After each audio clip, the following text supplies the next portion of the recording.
Magsasakang prinsesa. Nung unang panahon sa kaharian, may ipinanganak na kakaibang prinsesa. Ipinanganak si Prinsesa Benzoa na mahal ang pagsasaka. Hilig niya talagang gawin ito at gusto niya to.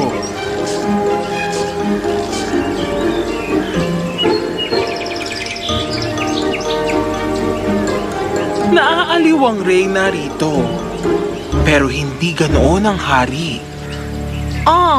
Hilig niya talaga ang pagtatanim. Tingnan mo kung gaano kadumi ang damit niya. Ganyan ba dapat ang itsura ng isang prinsesa? Paalisin mo siya doon, ngayon din. Ay, kung ayaw mo, ako na lang ang gagawa.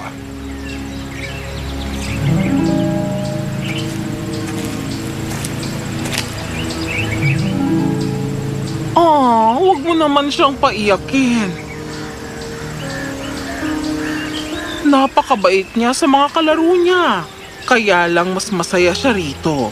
Sisiguraduhin kong maliligo siya at magbumukha siyang maayos na prinsesa mamaya. Pangako yan.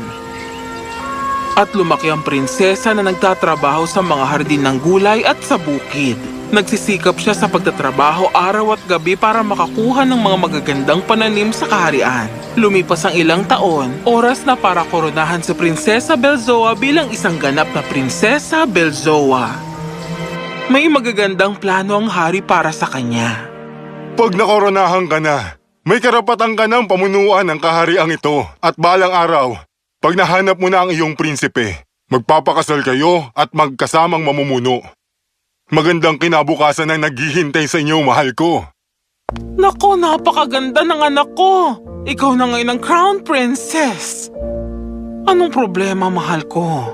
Hindi ka ba natutuwa rito? Anak ko, ano ang problema? Kasi po, ganito po kasi yun, Inang Reyna, Amang Hari. Ayoko pong, pasensya na po, pero ayoko pong maging Crown Princess. Ano ka ba naman, anak? Bakit? Hindi ko po maisip ang sarili kong umupo sa trono at magdesisyon para sa kaharian. Pasensya na po. Kung ganun, sige nga, sabihin mo. Anong kaya mong gawin maliban sa pagiging isang prinsesa? Isang magsasaka. Gusto ko pong maging magsasaka, Ama. Wala na po akong ibang gusto kundi pakiramdaman ng araw, ang hangin, ang napakagandang pananim at matabang lupa sa ilalim ng paa ko. Wala na pong makakapagpasaya sa akin sa pagtatanim ng mga buto, pag-aalaga sa kanila at ang makita silang lumago. Wala na pong masasaya pa na makita ko ang mga pananim ko na maluto at maging napakasarap na putahe. Anak naman! Isang magsasaka? Isang magsasaka lang ang gusto mo? Isa kang prinsesa! Ama, pakiusap po. Kung kukoronahan niyo po ako, hindi ko po ito magagampanan ng maayos at hindi po yun makakabuti para sa inyo at sa kaharian. Pero magaling po ako sa pagsasaka. Magiging isa sa pinakamaganda ang mga tanim ko sa buong kaharian. Kaya ba, mas gusto mo ang pagtatanim, ha? Dahil maganda ang kinalabasan ng pagtatanim mo. Siyempre po. Hilig ko po kasi talaga yun. Sige, Belzoa. Bibigyan kita ng sarili mong lupain ng mga pananim. Naku, Ama! Salamat po! Salamat po! Nagsumikap talaga ang prinsesa sa pagtatrabaho sa bukid. Nagsasaka siya ng may buong pagmamahal sa gawain. Hinati niya ang bukid niyang may iba't ibang uri ng mga pananim at mga gulay.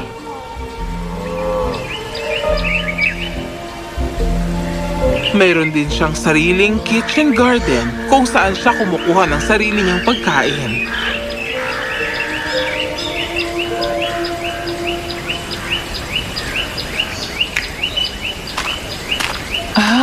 Alam ko na. Gutom ka, di ba? Pakiusap, huwag mong kainin ang mga pananim. Halika, ito oh.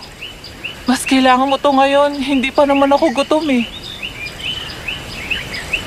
Heto, kainin mo.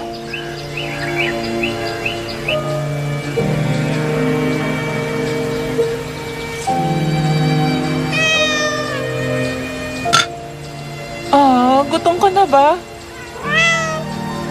Heto, sariwang gatas para sa'yo.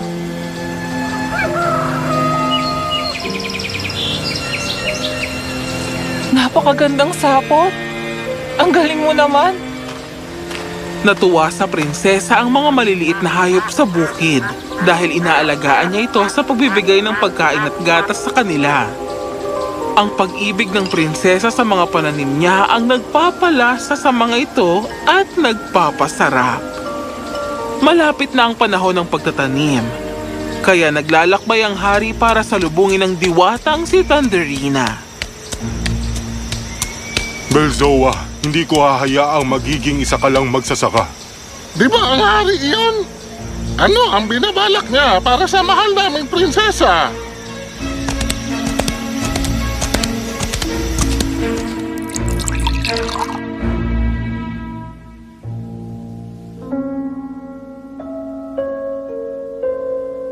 Naaalala mo ba? Minsan ko nang niligtas ang buhay mo at nangako kang susundin ako pag nangailangan ako ng tulong mo. Siyempre po, kamahalan.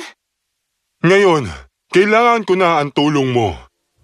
Ano po ang mapaglilingkod ko sa inyo, kamahalan? Ang anak kong kokoronahan dapat bilang prinsesa, pero mas pinili niya na maging isang hamak na magsasaka. At ginawa niya lang yon dahil sinabi niyang mahusay siya rito. Kung mabibigo siya, nakakasigurado ako na magtatagumpay ang plano ko. Bibitawan niya ang pagsasaka at pipiliin niya ang pagiging prinsesa. Naiintindihan ko po. Kung gayon, ano po ang gusto niyong gawin ko? Gawin mong maging tagtuyot para masira ang mga pananim ng anak ko. Hindi ko po kayang gawing tagtuyot ang isang lupain lang. Maaapektuhan din po nito ang buong kaharian. Kung ganon, sige. Puno ang bodega namin. Makakaligtas ang kaharian sa tagtuyot. Lumipad ang parrot papunta kay Belzoa at sinabi ang lahat sa kanya. Kaya naghanap ng lupa ang prinsesa malapit sa ilog para ikalat ang mga buto.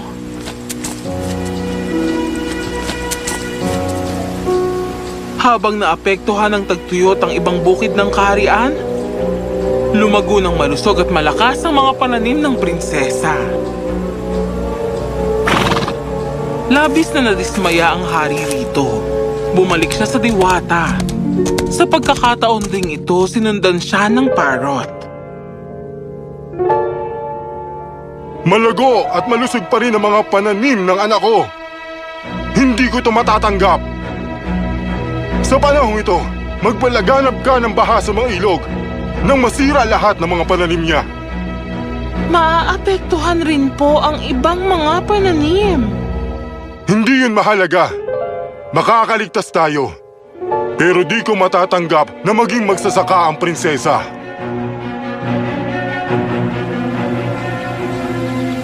Sinabi ng parrot ang lahat sa prinsesa. Kaya, sa susunod ng tagtuyot, itinanim ng prinsesa ang mga pananim niya sa gilid ng burol. Para hindi ito maabutan ng tubig at dadaustos ang tubig sa gilid ng burol at magiging ligtas ang mga pananim niya. Dahil dito, galit na galit ang hari.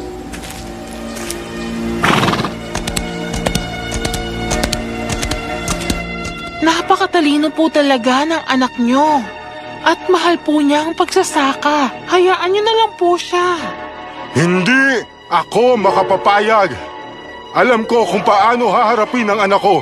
Gumawa ka ng makakasira sa mga pananim niya, paninira ng mga ibon o kung ano pa. Oo nga. Tama ang naisip ko. Magpadala ka ng mga ibon para kainin ang mga pananim niya. Gaya ng dati, sinabi ito lahat ng parrot sa prinsesa. Anong gagawin natin ngayon? Tatawagin ko ang mga kaibigan ko para gumawa ng sapot sa buong pananim para walang ibong makapasok. Kaya tinawag ng gagamba ang mga kaibigan niya at sama-sama silang bumuo ng sapot sa buong lupain. Nang dumating ang mga ibon, hindi sila nakakuha ng isang pananim na pagmamayari ng prinsesa at pumunta sa ibang lupain ng kaharian para kainin ang mga pananim nito. Diwata, maglagay ka ng mga daga sa lupain niya.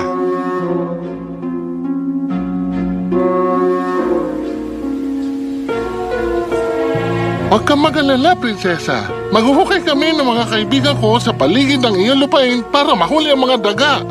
At matatakot sila sa presensya ko at ng mga kaibigan ko. Gaya ng dati, ligtas pa rin ang lupain ng prinsesa habang sinisira ng mga daga ang pananim sa ibang lupain ng kaharian.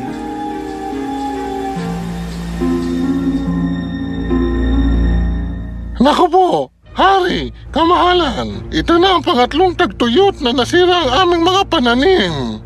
Paniguradong magugutom ang lahat sa kahariang ito. Wala na bang palay, gulay, o prutas na natitira sa ating kaharian?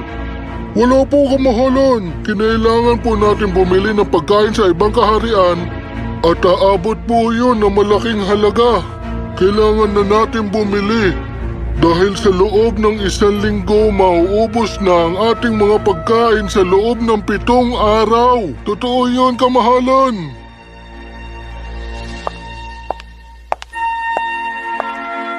Hindi yun mangyayari. Pangako po. Paano na? Kamahalan? Ay, Ama, nakalimutan niyo na po ba? Ligtas sa mga pananim ko nitong nagdaang panahon. Oo, kamahalan. Pero hindi ito sapat para sa buong kaharian. Hindi lang po isa ang lupain ko.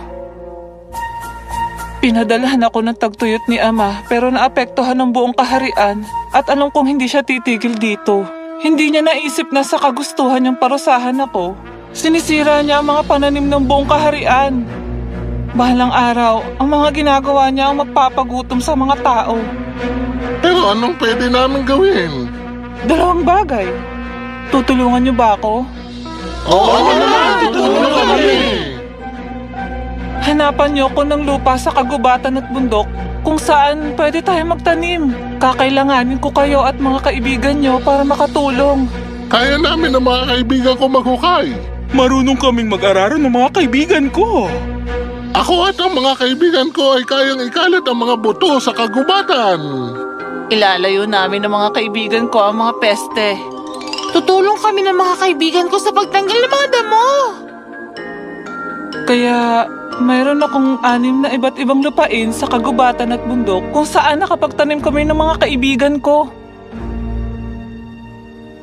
Pero 6 na lupain lang? May ilang daan din ang ating kaharian. Hindi pa rin sapat ang mga pananim mo. Yun ang naging dahilan ng ginawa ko. Kinausap ko ang diwata.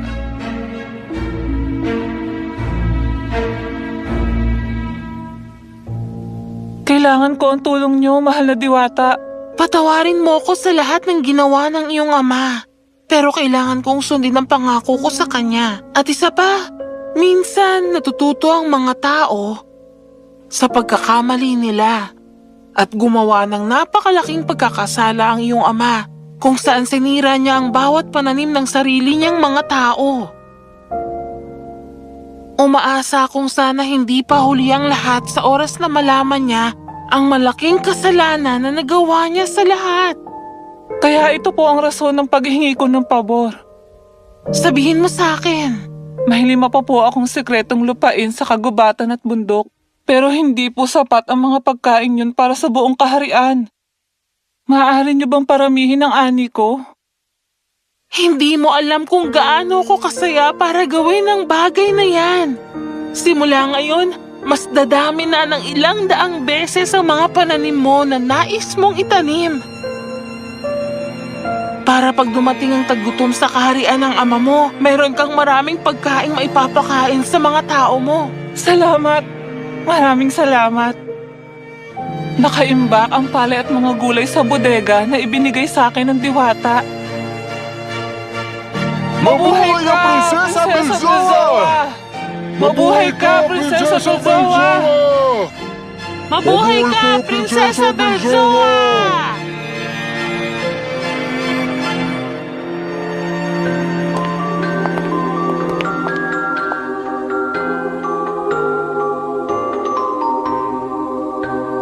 Patawarin mo ako, anak. Bilang isang magsasaka, mas mahusay kang pinuno ng kaharian kaysa sa akin bilang hari.